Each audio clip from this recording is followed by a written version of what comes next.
You are listening to Unstoppable Actors, the essential podcast for ambitious, unknown actors with me, Louise, the artistic director of Standby Method Acting Studio. And for the last 13 years, I've been taking unknown actors with blank CVs all the way to Netflix dramas, Amazon Prime films, TV soaps and stage plays around the world. And every week I'll be talking with you and sharing how you can become a paid working unstoppable actor, because you 1000% can. An acting career is doable. Are you ready to dive into the episode? Hello and welcome back to Unstoppable Actors if you're a regular listener, and welcome if this is one of your first episodes. It is so good to have you here, and we've got a great episode for you today. We're going to be diving into the onset behaviour that is required of you to get rehired, and it's not what you might think it is. And this is a really important topic because this is one of the biggest worries for actors: is how long is the gap going to be between each role that I get cast in? Is it going to be another year before I get cast in something? Is it going to be another month? The unpredictability is something that we actually don't really like that much. So all of the lessons in here, I want you to soak up. You can either listen to this episode on repeat or you can take notes. Do whatever works for you, where you're really going to remember this so you can put it to use the next time you are on set, or the first time you're on set if you are looking to get cast in your first ever screen role. Now, before we dive in, if you are ready to take your screen acting to the next level, where you are delivering sensational performances that get you comments such as, "I could not have directed that better myself," or "Wow, that was incredible. We cast you for exactly that reason because we knew we were going to get an interesting performance out of you." If they're the kind of comments that you want, then you are going to want to check out my 10-week method acting module, Acting for Camera. We start on Wednesday, the 29th of April. That's when the first class is. And we're holding auditions on Saturday, the 18th of April. I'm going to tell you a little bit more about this later on. And I've left the link for you underneath where you've hit play in the episode description. The link is tinyurl.com/10-week method acting. But for now, let's dive into those exact behaviours that get you rehired. Now, everyone talks a lot about the basics. Turn up on time, know your lines. And yes, those things are important. Those things matter. But if we're being honest, those two things are just table stakes. Any actor who is half serious can do that. But the real difference is the thing that makes directors look at you and think, "I want to work with you again." And when a director is saying that, it's because you've done some of the subtle things that actors are not necessarily talking about. So how you handle yourself on set, how you relate to everybody, how you show your craft beyond memorization of lines. So let's just place ourselves on set for a moment. Let's just imagine we're on set. Maybe you're on your first or your third take. Everyone's getting a bit tense. The director's stressed. The crew's running around like headless chickens because something's not clicking technically. Someone's coffee's just spilled on a prop. And suddenly, a moment that felt really safe and easy 5 minutes ago is now starting to feel impossible, and everybody's picking up on this chaotic energy. You might panic. That's one option you've got. You might overthink. You might freeze. Or worse still, you might start complaining. But I want to be really brutal with you here, because actors who can't navigate that intensity quietly, and what I mean by quietly is staying focused, they don't get rehired, because directors notice, producers notice, the crew notices when an actor's starting to get stroppy or starting to complain about, "Oh God, I wish this had just run smoothly, what's going on?" or whatever it is that, they say to complain. It gets picked up. And this is why it's crucial not only just to understand your craft, but the onset behaviour that actually gets you booked again and again and again.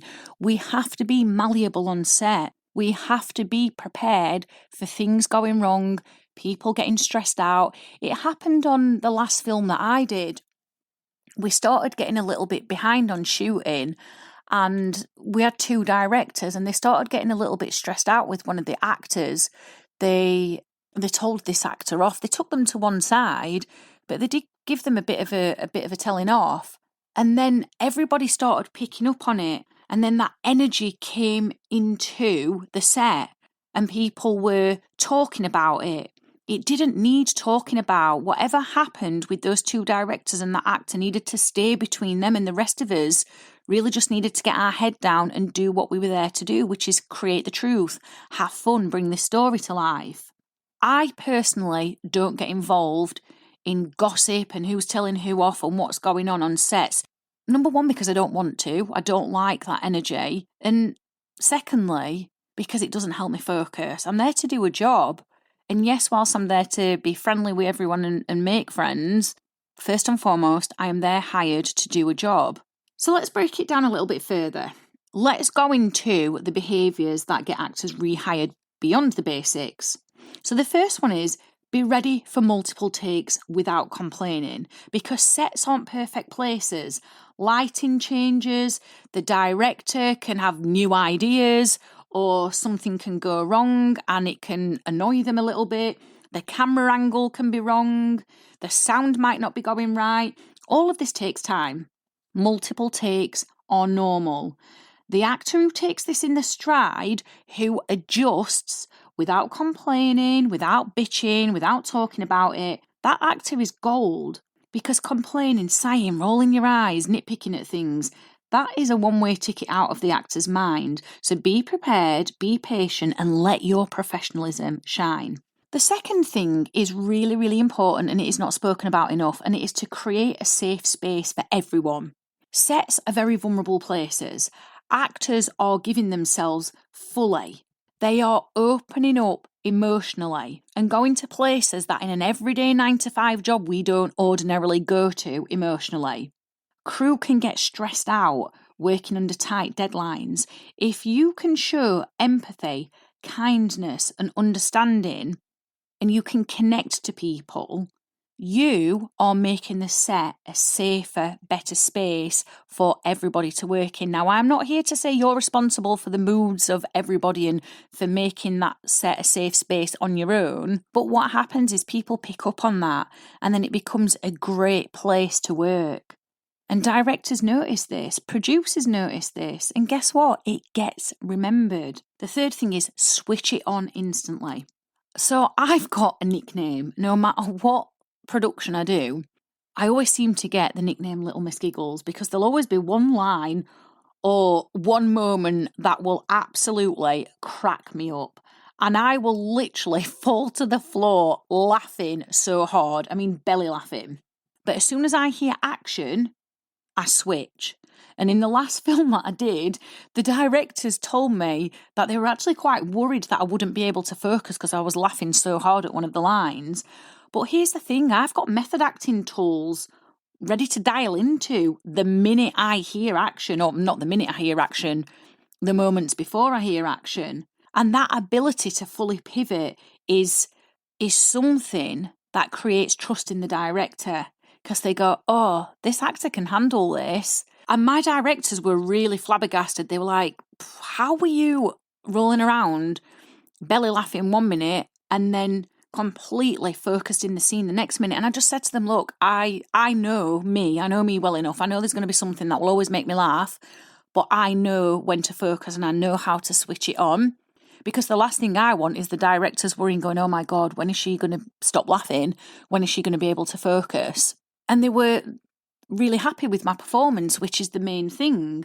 So if there's something that gets you, whether it's something that makes you laugh like me, or, you know, there's something that could trigger you, whether it be triggering you positively or negatively, just be able to switch it on as soon as you hear action and move away from whatever that thing was previously that had either got you laughing or got you unfocused. Now, the fourth thing is use your actor's journal to know your character inside out. When you use the actor's journal, this is next level preparation.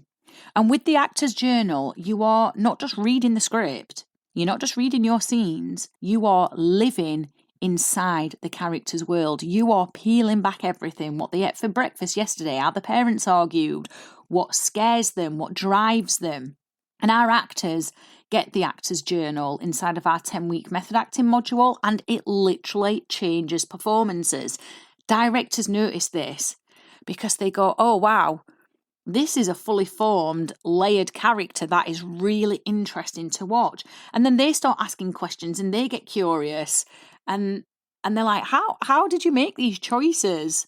Because you're offering something that they'd not even seen themselves in the script or in the character. And when you show up in that way, the director either consciously or unconsciously knows you can be trusted. So I'm going to rehire you at some point. And it might not be straight away. It might be much further down the line, but it is going to happen. The fifth thing is, do not try to impress. Stay ego-free. We've all got an ego, and our ego is all about our identity and staying safely within the identity that we've created for ourselves. It's not about arrogance, as most people think it is, but ego can make us show off sometimes, and nobody likes a show off, let's be honest. Directors are professionals, crews are professionals, you're a professional, and ego is a huge, huge turn off for everybody. You'll know it yourself. You'll have come across somebody with a big ego and gone, oh God, not that again. So stay ego-free on sets. If your focus is on the work, it's on connection, it's on the character, it's on honesty in your performance, and it's on creating a nice environment for everyone, that's what's going to stick. So leave the look at me energy at the door. You don't even need to talk about what credits you've got on your CV. It's not relevant. You don't need to talk about what agent you're with. All these kind of things are moving you away from why you're there. Just be present, be humble, and be excellent. That combination is truly unforgettable. So there you have it. You have got 5 key points to help you get rehired. So rehearse your craft. Yes, absolutely. That is so important. But also be mindful of your behaviour. Be patient, be empathetic, be ready to pivot. Be prepared with a deep understanding of your character and be ego-free. It's so important because that is what keeps you in the director's mind long after that camera has stopped rolling. And remember, if you're ready to go deeper with this and you want to fill up your toolkit, our Acting for Camera 10-week method acting module is starting on Wednesday the 29th of April. The auditions for this are Saturday the 18th of April, and we're going to teach you the full range of skills from character creation to onset behaviour that is going to make that director call you back again and again and again. We only have small classes, so spaces are really limited for this. So either click the link that's underneath where you've hit play or go to tinyurl.com/10-week method acting to check that out.